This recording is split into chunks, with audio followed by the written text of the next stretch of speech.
അല്ല, രാഹുൽ മാങ്കോട്ടുമായി ബന്ധപ്പെട്ട ഈ ആക്ഷേപം, ഒരു ആരോപണം വന്നു കഴിഞ്ഞപ്പോൾ തന്നെ കോൺഗ്രസ് അതിന്റെ ഒരു നിലപാട് എടുത്തതാണ്. ഒരു പാർട്ടിയും ചെയ്യാത്തൊരു കാര്യമാണ്. ഒരു ആരോപണം മാത്രമായിരുന്നു അന്ന് വന്നിരുന്നത്. ആ ആരോപണം വന്നപ്പോൾ തന്നെ കോൺഗ്രസ് സംസ്ഥാന പ്രസിഡന്റ് സ്ഥാനത്ത് നിന്ന് അദ്ദേഹത്തെ നീക്കം ചെയ്തു. പിന്നീട് അദ്ദേഹത്തെ പാർട്ടിയിൽ നിന്ന് സസ്പെൻഡ് ചെയ്തു. കോൺഗ്രസ് പാർലമെന്ററി പാർട്ടിയിൽ നിന്ന് മാറ്റി നിർത്തി. അപ്പോൾ ഒരു വലിയ സ്റ്റെപ്പാണ് കോൺഗ്രസ് അക്കാര്യത്തിലെടുത്തത്. അപ്പോൾ ഇപ്പോൾ പരാതി ഒരുപാട് നാളുകൾക്ക് ശേഷം പരാതി ഇന്നലെ ലഭിച്ചു, കേസെടുത്തു എന്നെല്ലാം നമ്മൾ മാധ്യമങ്ങളിൽ കണ്ടുകൊണ്ടിരിക്കുകയാണ്. സ്വാഭാവികമായിട്ടും പോലീസ് കേസെടുത്ത് അതിന്റെ അന്വേഷണം ആ വഴിക്ക് നീങ്ങും. നിയമപരമായി തന്നെ നേരിടുക എന്നുള്ളതാണല്ലോ അതിലെ കാര്യം. അപ്പോൾ സ്വാഭാവികമായിട്ടും അത്തരം കാര്യങ്ങൾ നിയമപരമായി നേരിടാനുള്ള നടപടി ഉണ്ടാകുമെന്ന് ഞാൻ അദ്ദേഹത്തിന്റെ തന്നെ ഒരു ഫേസ്ബുക്ക് പോസ്റ്റ് വായിച്ചു. അപ്പോൾ ആ രീതിയിൽ പോട്ടെ. കോൺഗ്രസിനെ സംബന്ധിച്ചിടത്തോളം അതിനകത്ത് ശക്തമായ നിലപാടുണ്ട്, ആ നിലപാട് എടുത്തിട്ടുണ്ട്. മറ്റൊരു പ്രധാനപ്പെട്ട കാര്യം, ഈ കോൺഗ്രസ് നേതൃത്വത്തിനടക്കം ഈ ഒരു യുവതി ദേശീയ നേതൃത്വത്തിനടക്കം പരാതി കൊടുക്കുന്ന ഒരു സാഹചര്യം നിലവിലുണ്ട്. എനിക്കറിയില്ല. ഏതായാലും ഈ പരാതിയൊക്കെ കേട്ടിട്ട് ഒരുപാട് നാളുകൾ കഴിഞ്ഞതിന് ശേഷമാണല്ലോ ഇപ്പോൾ പരാതി വന്നത്. അപ്പോൾ അതുമായി ബന്ധപ്പെട്ട് ഇനി പോലീസ് അന്വേഷിക്കുന്നുണ്ട്. ഏത് പാർട്ടി തലത്തിലല്ല, അത് പോലീസാണ് അന്വേഷണം നടത്തേണ്ടത്. ഞങ്ങൾക്ക് ചെയ്യേണ്ട കാര്യങ്ങൾ ഞങ്ങൾ പരാതി പോലും ലഭിക്കുന്നതിന് മുമ്പ് തന്നെ ചെയ്തിട്ടുണ്ട്. ഇനി അന്വേഷിക്കേണ്ടത് അതിനകത്ത് എന്തൊക്കെയാണ് കാര്യങ്ങൾ എന്ന് ചെയ്യേണ്ടത് പോലീസാണ്. പോലീസ് അന്വേഷിക്കട്ടെ. ഈ കോൺഗ്രസ് ഒരു മാതൃകാപരമായിട്ടൊരു നടപടി ആദ്യം തന്നെ സ്വീകരിച്ചു.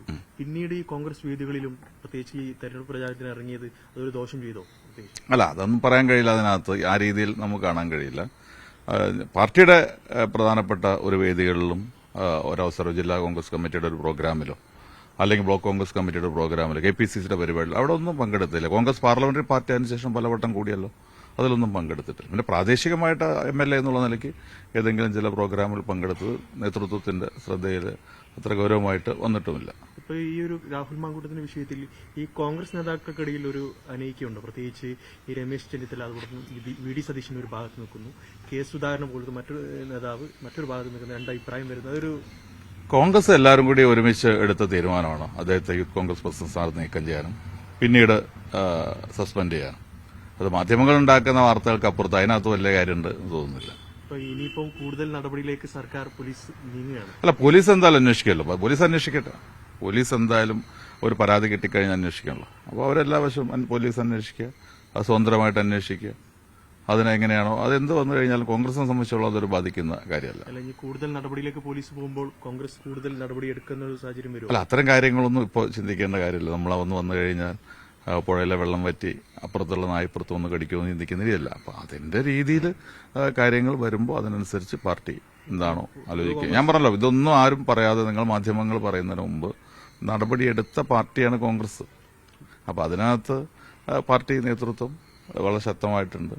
ഇത്തരം കാര്യങ്ങളിൽ പാർട്ടിക്ക് ചില കാഴ്ചപ്പാടുണ്ട്. അതിനനുസരിച്ചാണ് ഇത്തരം നടപടികളൊക്കെ എടുത്തത്. പ്രധാനമായി ഇപ്പോൾ ശബരിമല സ്വർണ്ണക്കുളം വലിയൊരു ആരോപണമായി നിൽക്കുന്ന സാഹചര്യത്തിൽ ഈ ഒരു കാര്യം വരുമ്പോൾ പൂർണ്ണമായിട്ട് പ്രചാരണം അല്ലെങ്കിൽ തെരഞ്ഞെടുപ്പാണ്, ആ പ്രചാരണം പൂർണ്ണമായി രാഹുൽ മാങ്കൂട്ടത്തിലേക്ക് പോകുന്ന ഒരു ആശങ്ക കോൺഗ്രസ്. അങ്ങനെ ആരെങ്കിലും ആഗ്രഹിച്ചിട്ടുണ്ടെങ്കിൽ തെരഞ്ഞെടുപ്പ് പോലെ അവർക്ക് തെറ്റുപറ്റും. ഇപ്പൊ CPM ആണെങ്കിലും ഈ ശബരിമലയിലെ സ്വർണ്ണക്കൊള്ള മറച്ചുവെക്കാൻ ഇത് ഉപകരിക്കുമെന്നാണ് ഇപ്പോൾ നിങ്ങൾ പറഞ്ഞതിന്റെ ഒരു സാങ്കത്യം. അങ്ങനെ കേരളത്തിലെ ജനങ്ങളെ സംബന്ധിച്ചിടത്തോളം മനസ്സിനകത്ത് വലിയ മുറിവുണ്ടാക്കിയ ഒന്നാണ് ശബരിമലയിലെ സമ്പത്ത്, സ്വർണം ഉൾപ്പെടെ അത് കാത്തു സൂക്ഷിക്കേണ്ട ദേവസ്വം ബോർഡ്, അതിന് ഉത്തരവാദിത്തപ്പെട്ട ദേവസ്വം ബോർഡ്, ആ ദേവസ്വം ബോർഡിന്റെ പ്രസിഡന്റ് ഉൾപ്പെടെയുള്ളവർ ഇതിനകത്ത് പ്രതികളായിട്ട് വരുന്നു. ഇവിടെ കോൺഗ്രസ് ഭരിക്കുന്ന ഒരു ഗവൺമെന്റ് അല്ല അവർക്കെതിരെ കേസെടുത്തിട്ടുള്ളത്. LDF ഭരിക്കുന്ന ഗവൺമെന്റ് തന്നെയാണ്. അത് ഹൈക്കോടതിയുടെ ഒരു നേരിട്ട് അന്വേഷണമായതുകൊണ്ട് അവർക്ക് ഇടപെടാൻ കഴിയാത്തതുകൊണ്ട് ദേവസ്വം പ്രസിഡന്റുമാർ, 2 പ്രസിഡന്റുമാർ ഇന്ന് ജയിലിനകത്താണ്. മന്ത്രിക്കുൾപ്പെടെ പുതിയ മൊഴി അദ്ദേഹത്തിന് വന്നിരിക്കുന്നു. മന്ത്രിക്കുൾപ്പെടെ അതിനകത്ത് ബന്ധമുണ്ടായിരുന്നു, ഇദ്ദേഹത്തെ പരിചയമുണ്ടായിരുന്നു, പലവട്ടം ബന്ധപ്പെട്ടിട്ടുണ്ട് എന്നുള്ള കാര്യങ്ങൾ. അപ്പോൾ അത്തരത്തിലുള്ള വളരെ ഗൌരവതരമായ ആരോപണങ്ങൾ ഉയർന്നു വരികയാണ്. അപ്പോൾ തീർച്ചയായിട്ടും ഈ തെരഞ്ഞെടുപ്പിലെ ശബരിമല വിഷയം വളരെ പ്രധാനപ്പെട്ട ചർച്ച ചെയ്യുന്ന വിഷയമാണ്. അത് മറച്ചുവെക്കാൻ ഇതുകൊണ്ട് കഴിയും എന്ന് CPM പ്രതീക്ഷിക്കേണ്ടതില്ല. അത് തെരഞ്ഞെടുപ്പിന്റെ റിസൾട്ട് വരുമ്പോൾ CPMന് ബോധ്യമാകും. ഞാൻ പറഞ്ഞല്ലോ, ഇത്രയും ഗൌരവതരമായിട്ടുള്ള സ്വർണ്ണക്കൊള്ള ഉൾപ്പെടെയുള്ള വിഷയങ്ങൾ ഗൌരവതരമായിട്ട് ചർച്ച ചെയ്യുന്ന തെരഞ്ഞെടുപ്പാണിത്.